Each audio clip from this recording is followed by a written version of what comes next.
वैसे तो इतिहास में ऐसे बहुत सारे लोग हैं जिन्होंने ऐसा किया है, जैसे कि Wright brothers, Bill Gates, Steve jobs, Steve वॉजनियाक, mark Zuckerberg, mark Twain, Christopher Columbus, Abraham Lincoln, Henry Ford, Enzo Ferrari, Winston Churchill और भी ऐसे बहुत सारे लोग जिनकी लिस्ट इतनी लंबी है कि सारे नाम लेते लेते पूरी वीडियो निकल जाएगी। इसलिए इस वीडियो में हम सिर्फ बात करेंगे माइकल फैराडे के बारे में, जो कि एक लोहार का बेटा था। एक गरीब परिवार से होने की वजह से उन्होंने कोई खास स्कूली पढ़ाई नहीं की थी और सिर्फ 14 साल की उम्र में ही उन्हें किताबों पर जिल्दें चढ़ाने वाले के यहाँ नौकरी करनी पड़ी।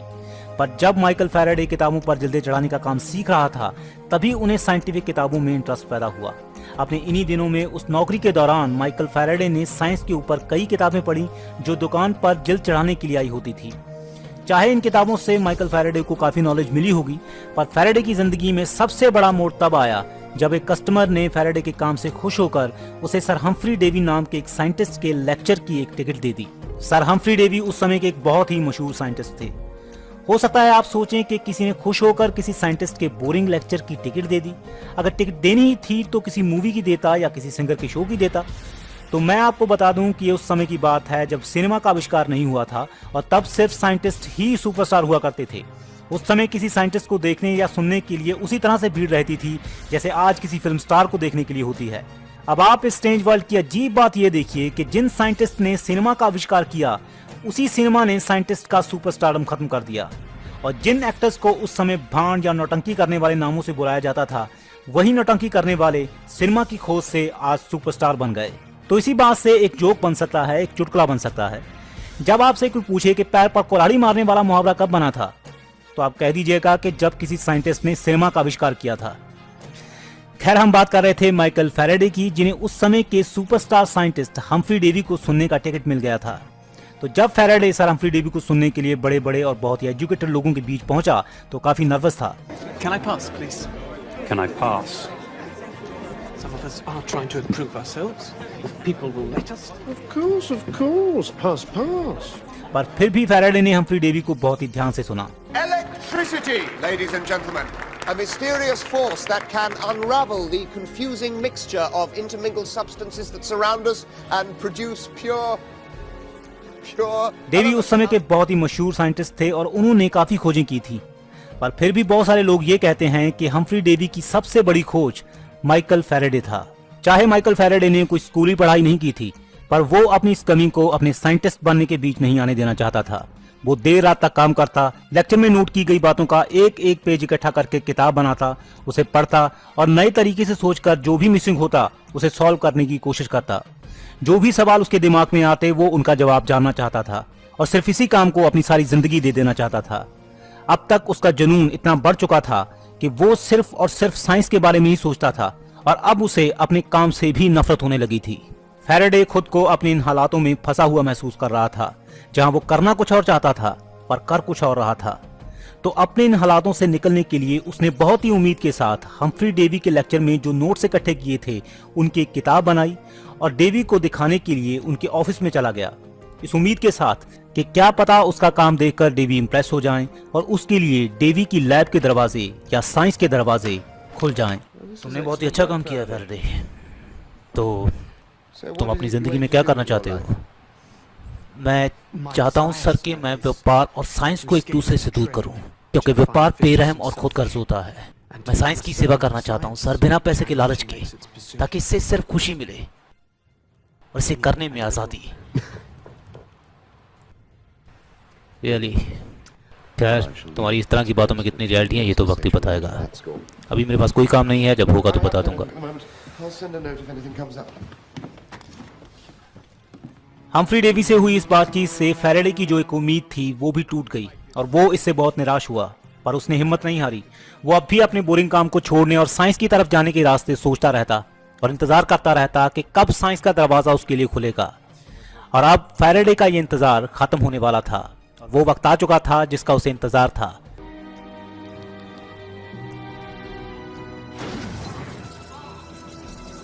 एक एक्सीडेंट की वजह से हम्फ्री डेवी काफी समय तक काम नहीं कर सकता था, तो उसे एक असिस्टेंट की जरूरत पड़ गई।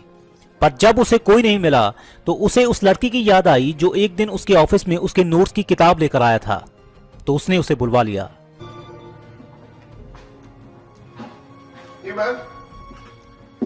Meet Mr. Michael Faraday. He's going to be my helper while I recover. Thank you, and thank you, Sir Humphrey.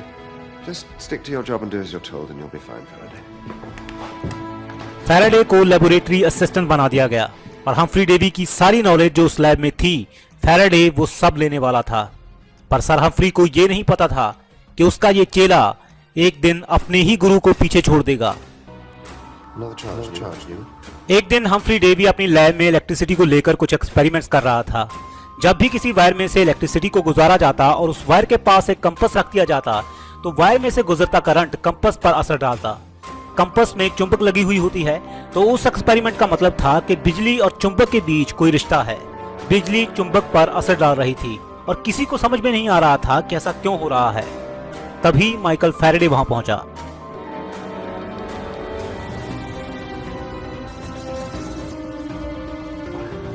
The electrical force goes this way. The compass points that way. How can one affect the other?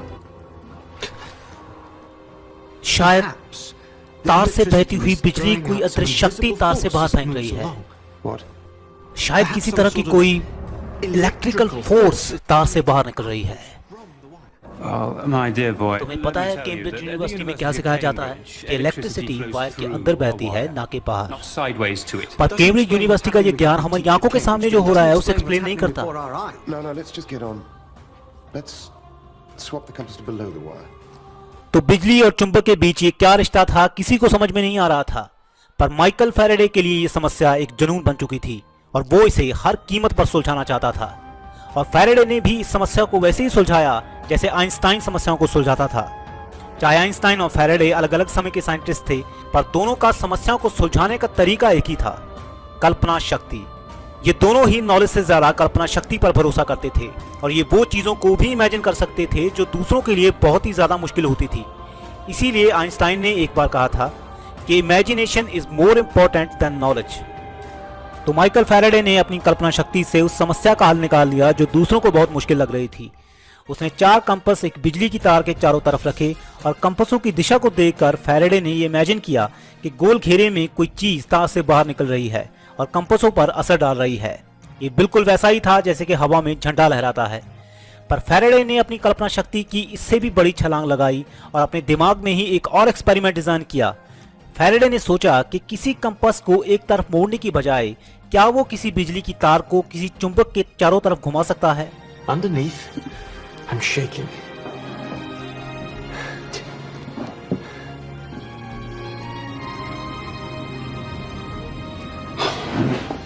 You see, John? You see?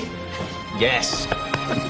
Faraday का वो experiment कामयाब रहा और यही experiment आज की सारी electrical Motors का आधार है। तो चाहे वो मोटर आपके पंखे में लगी हो, कूलर में, एसी में, मिक्सर में, फ्रिज में, हार्ड डिस्क में, डीवीडी प्लेयर में, ऑटोमेटिक स्टेयर्स में, इलेक्ट्रिकल पंप्स में या हॉस्पिटल में इस्तेमाल की जाने वाली मशीनों में। आज की लगभग सारी मशीनों में फैराडे के उस एक्सपेरिमेंट का इस्तेमाल होता है। तो फैराडे का आज की इस आधुनिक दुनिया में बहुत बड़ा योगदान है। तो अपने इस एक्सपेरिमेंट के कामयाब होने के बाद फैराडे ने उस एक्सपेरिमेंट को उस समय के एक बहुत ही रेप्यूटेड साइंटिफिक जर्नल में पब्लिश करवाया।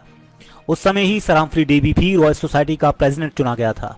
तो जब उसने फैराडे के उस एक्सपेरिमेंट को एक रेप्यूटेड साइंटिफिक जर्नल में पब्लिश हुआ देखा तो उसने सोचा कि इतनी बड़ी खोज, उस समय की सबसे बड़ी खोज, एक ऐसा लड़का कैसे कर सकता है जो उसके नीचे काम करता रहा है। तो हम्फ्री डेवी ने फैराडे पर यह इल्जाम लगाया कि उसने एक ब्रिटिश साइंटिस्ट के एक्सपेरिमेंट को चुराया है। पर जब फैराडे ने उस ब्रिटिश साइंटिस्ट को चिट्ठी लिखी और उससे ये पूछा तो उसने कहा कि ये उसका एक्सपेरिमेंट नहीं है, जो भी फैराडे ने किया है वो पूरी तरह से उसका है। पर इसके बावजूद हम्फ्री डेवी अपनी बात पर अड़ा रहा और फैराडे को कहा कि अपनी इस नॉनसेंस को बंद करे और अपने उस पेपर को वापस ले ले। Listen, Faraday, let's stop this nonsense. I want you to take down your ballot paper from the notice board. पर फैराडे ने कहा कि उसे कोई कारण नहीं दिखता उसे वापस लेने का। उसके दोस्त वो पेपर आगे लेकर आए थे और वो उसे वापस नहीं लेगा। Sir Humphrey, I see no reason to take it down. My friends have proposed me. It is they who put the paper up. I will not take it down. Good day. इस experiment के बाद Faraday Humphry Davy से भी ज्यादा मशहूर हो गया और सर हम्फ्री की जगह पर उसे रॉयल सोसाइटी का प्रेसिडेंट चुन लिया गया। 5 साल बाद हम्फ्री डेवी की मौत हो गई और इसी दौरान फैराडे ने एक ऐसी फिजिक्स की शुरुआत की जिसने एनर्जी के बारे में हमें बिल्कुल नई समझ दी और जिसे आइंस्टाइन ने कहा था द ग्रेट रेवोल्यूशन। पर जब फैराडे पूरी तरह से एस्टैब्लिश हो भी गया था तब भी लोगों ने उनकी कई बातों को हंसी में उड़ाना बंद नहीं किया। पर स्मार्ट लोगों की यही प्रॉब्लम होती है कि वो बेवकूफ लोगों को पागल लगते हैं। That light itself is just one form of these vibrating lines of electromagnetism. उस वक्त माइकल फैराडे ने कुछ ऐसी बातें कही थी जिन पर आज की टेक्नोलॉजी खड़ी हुई है। पर उस वक्त फैराडे की Of electromagnetism. उस वक्त माइकल फैराडे ने कुछ ऐसी बातें कही थी जिन पर आज की टेक्नोलॉजी खड़ी हुई है। पर उस वक्त फैराडे की उन बातों पर लोग हंसे थे। पर हमेशा से ही हर महान आदमी के साथ ऐसा होता आ रहा है, जिन बातों को कोई नहीं देख पाता स्मार्ट लोग उन्हें पहले देख लेते हैं और बेवकूफ लोग उन पर हंसते हैं। ये बिल्कुल वैसी ही फीलिंग होती है जैसे अगर आपको हजारों लाखों पागलों के बीच छोड़ दिया जाए और आप उन्हें कुछ समझाएं और वो आपको ही पागल कहकर आप पर ही हंसते रहें।